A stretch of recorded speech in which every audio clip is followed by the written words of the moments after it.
Episode के आगाज में सरहदी बाजार के ढोल जोर जोर से बजते हैं और उस्मान साहब अपने बेटों और सिपाहियों के साथ फातिहाना अंदाज में सरहदी बाजार में दाखिल होते हैं। उस्मान साहब को देखते साथ ही लोग उस्मान साहब जिंदाबाद के नारे बुलंद करते हैं और बड़े जबरदस्त अंदाज में उस्मान साहब को खुशामदीद कहते हैं। जवाबन उस्मान साहब सीने पर हाथ रखकर उनका शुक्रिया अदा करते हैं, मगर सरदार याकूब को ये चीज बिल्कुल पसंद नहीं आती और वो बहुत गुस्से में उस्मान साहब को देख रहा होता है। घोड़े से उतरने के बाद उस्मान साहब आगे बढ़ते हैं तो सबसे पहले नन्ना जेरकुते आगे बढ़कर उस्मान साहब के हाथ को चूमता है। इस पर उस्मान साहब उससे प्यार करते हैं। कबीले के बाकी लोग भी आगे बढ़ते हुए उस्मान साहब के पास जाते हैं और उनसे अपने जज्बात का इजहार करते हैं। उस्मान साहब उन सबसे बहुत मोहब्बत से पेश आते हैं और लोग मुसलसल उस्मान साहब जिंदाबाद के नारे लगाते ही चले जाते हैं। काफी देर तक इस मंजर को देखने के बाद सरदार याकूब आगे बढ़ता है। उस्मान साहब लोगों से कहते हैं, ऐ लोगो, अगर आपको कोई मसला दरपेश हो तो हम हमेशा आपके लिए हाजिर हैं। हम अपने इख्तियार में जो है सब करने को तैयार हैं। जीते रहें। इसके साथ ही सरदार याकूब उस्मान साहब तक जा पहुंचता है और कहता है, उस्मान साहब ये क्या तरीका है? जवाबन उस्मान साहब कहते हैं, सुल्तान याकूब के पास जो था उसे वो पूरा नहीं कर पा रहे तो हम उसे पूरा कर रहे हैं। इस पर सरदार याकूब कहता है, वो क्या है जो हम पूरा नहीं कर सके?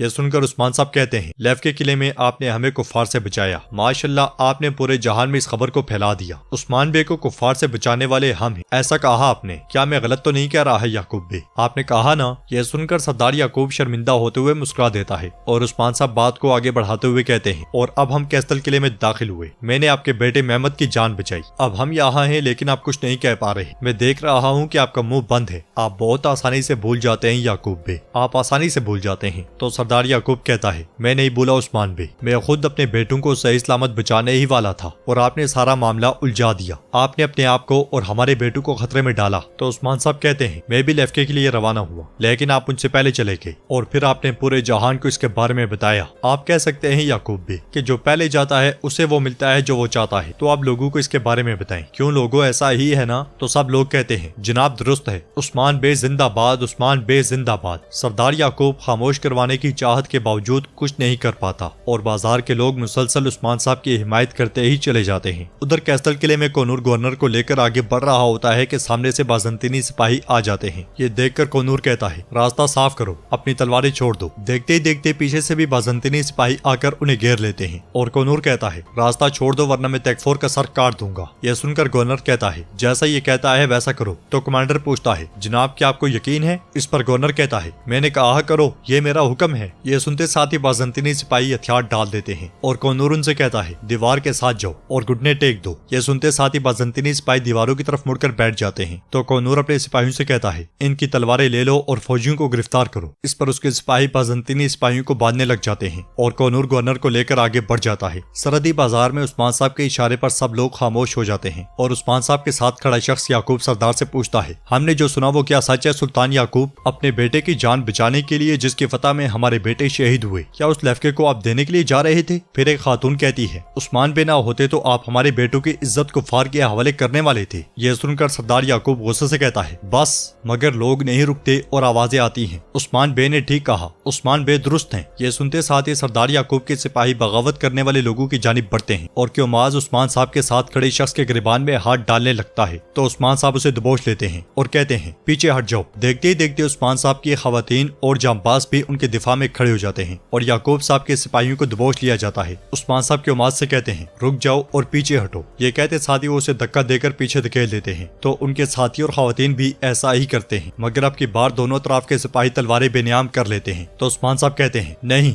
हकीकत को खामोश करने वाला इंसान हम में से नहीं है, वो हम में से नहीं है, चाहे वो एक सुल्तान ही क्यों ना हो। तो सरदार याकूब कहता है, उस्मान बे क्या आप मेरे खिलाफ बगावत कर रहे हैं? तो उस्मान साहब सरदार याकूब की जानिब बढ़ते हुए कहते हैं, पूरे जहान को घुटने टेकने वाले इस रास्ते पर चलें। अगर आप अपना अमल दरामद कर लेते हम अपनी तमाम जमीनें खो चुके होते। मेरा रास्ता आपके रास्ते जैसा नहीं है। मैंने आपको सुल्तान आपके गजा के अज़ाइम की वजह से कबूल किया था। मैंने आपकी बैत इसलिए कबूल की कि आप कुफ्फार को कत्ल करने वाले थे, मगर मैं देख रहा हूँ कि मैं गलत था। जैसे जैसे उस्मान साहब बोलते हैं उनके हक में उठाई गई आवाजें बढ़ते ही चली जाती हैं। ये देखकर सरदार याकूब उस्मान साहब से कहता है, उस्मान बे आप आग से खेल रहे हैं, अगर आपने मुझसे बगावत की तो मैं आपको तबाह कर दूंगा। इस पर उस्मान साहब कहते हैं, मैं इन जमीनों पर आग के मुहासरे में पैदा हुआ हूँ, मैं बहुत से जालिमों और बहुत से काफिरों से लड़ चुका हूँ। याकूब बे अल्लाह की मदद से इस आलम में डराने वाला मुझे कोई नहीं है। जवाबन सरदार याकूब कहता है, उस्मान साहब इससे पहले जिनका आपने सामना किया मैं उनसे मुख्तलिफ हूँ। मैं तमाम जमीनों का सुल्तान हूँ। अगर आप मेरे खिलाफ गए तो जान जाएंगे कि डर का मतलब क्या होता है। उधर कैस्टल किले में गवर्नर तख्त के सामने घुटनों के बल बैठा होता है। कई सिपाहियों की तलवारें उसके गले पर होती हैं। किले के मरकजी कमरे से बाज़ंतीनी परचम उतार कर कई परचम लगा दिए जाते हैं। कौनूर तख्त की जानिब देखते हुए कहता है, अल्लाह का शुक्र है। फिर उस लम्हे को याद करता है जब करारगाह में उस्मान साहब ने उससे कहा था, आप याकूब बे के साथ जाएंगे, वो किलों तक नहीं रुकेंगे, आइकुत को भी साथ ले जाओ। जो खेल वो याकूब बे के साथ खेल रहे हैं वो पूरा नहीं होगा और तुम तकफोर माक्रोन्स को कैदी बनाकर ले जाओगे। कौनूर कैस्टल पर कई परचम लहराया जाएगा। इस ख्याल के बाद गवर्नर कई परचम देखकर कहता है, कैस्टल तुम्हारी जमीन नहीं बल्कि कब्र बनेगा, तुम्हारे ये परचम तुम्हारे खून में रंगे जाएंगे। तो कौनूर कहता है, तुम अपनी हिफाजत नहीं कर सकते तकफोर, तो हमसे कैस्टल क्या लोगे। गवर्नर के मुसलसल बग बग पर कौनूर उसे गिरबान से पकड़कर खड़ा कर लेता है और कहता है, हर मुमकिन कोशिश करके देख लो, तुमसे जो वादा किया गया है वो सिर्फ मौत है। सिपाहियों ले जाओ इसे। कौनूर के ये कहते साथ ही सिपाही उन्हें वहाँ से लेकर चले जाते हैं। इसी लम्हे आइकुत एक वैश्य के साथ वहाँ आता है तो वैश्य कौनूर से कहता है, आपने मुझे आजाद किया, मैं इसे कभी नहीं भूलूंगा। फिर आइकुत कहता है, कौनूर में तमाम सिपाही निपटा लिए गए हैं, आपके लिए की हाकिमियत हमारे पास है, अल्हम्दुलिल्लाह। तो कौनूर कहता है, फौरन कई परचम कैस्टल के दीवारों पर लगाओ, सबको मालूम हो जाए कि कैस्टल हमारी मलकियत है, मजलूमों को राहत दो। ये सुनते साथ ही सब वहाँ से चले जाते हैं। उधर उस्मान साहब सरदार याकूब से कहते हैं, ओ याकूब बे, आप अपने सुल्तान होने की बात कर रहे हैं, आपने अपने सुल्तान होने का पूरे आलम को बताया, कोई नहीं बचा जिसने इसे ना सुना हो, लेकिन अभी तक हमने आपको कुछ करते नहीं देखा। हमारे लिए सुल्तान वो है जो पहले मजलूमों की मदद करे, अपने लोगों को सोना दे, लेकिन मैं देख रहा हूँ कि आप सोना इन्हें नहीं दे रही। सुल्तान वो है जो पहली तरजीह फतोहात को दे, लेकिन फतोहात की तरफ बढ़ने वाले हम हैं। ऐ लोगो, जहाँ जहाँ हमारे बच्चे कैद थे वो कैस्टल किला वो अब से काय की मलकियत है। ये सुनते साथ ही सरदार याकूब की परेशानी मजीद बढ़ जाती है, क्योंकि इससे उस्मान साहब का कद और नाम मजीद बढ़ा है। ये खबर सुनते साथ ही लोग एक बार फिर पुरजोश अंदाज में उस्मान साहब जिंदाबाद के नारे लगा देते हैं। इस मंजर को देखकर उस्मान साहब के जांबाज भी बहुत खुश होते हैं। फिर उस्मान साहब कहते हैं, अब बताएं याकूब बे, यहाँ आप सुल्तान है या मैं हूँ सुल्तान। तो सरदार याकूब कहता है, आपने बैत कर ली है उस्मान बे। जवाबन उस्मान साहब कहते हैं, मैं अपनी बैत वापस लेता हूँ। उस्मान साहब के ये कहने की देर थी कि सुल्तान याकूब का चेहरा बिल्कुल लटक जाता है। इधर खुफिया कमरे में उस्ताद गवेरा परेशान होते हुए कहता है, तो सालियोस तुम कहाँ हो? थाम्स अपने भाइयों से कहो कि तैयार हो जाएं। एक बार माक्रोन्स ने किलो पर कब्जा कर लिया, फिर हम सोगोत पर हमला करेंगे। इसी लम्हे तसालियोस वहाँ आता है और लटके हुए चेहरे से कहता है, जनाब उस्मान कैदियों को ले गया, उन्होंने किले हवाले करने से इनकार कर दिया। याकूब बे भी जिंदा है, मुझे डर है कि हमारा मंसूबा नाकाम हो गया अफंदी। यह सुनते साथ ही उस्ताद गवेरा गुस्से से लाल हो जाता है और कमरे में पड़ी अलमारियां उठा उठा कर फेंकता है, कमरे को पूरी तरह से तहस नहस कर देता है। मगर फिर भी उसका गुस्सा कम नहीं होता और कहता है, ईसा में कसम खाता हूँ कि मैं उन्हें मार डालूंगा, ईसा में कसम खाता हूँ कि मैं उस्मान को जहन्नुम में भेजूंगा। ये शिकस्त नहीं बल्कि उस्मान के कामयाब होने का आखिरी मौका था,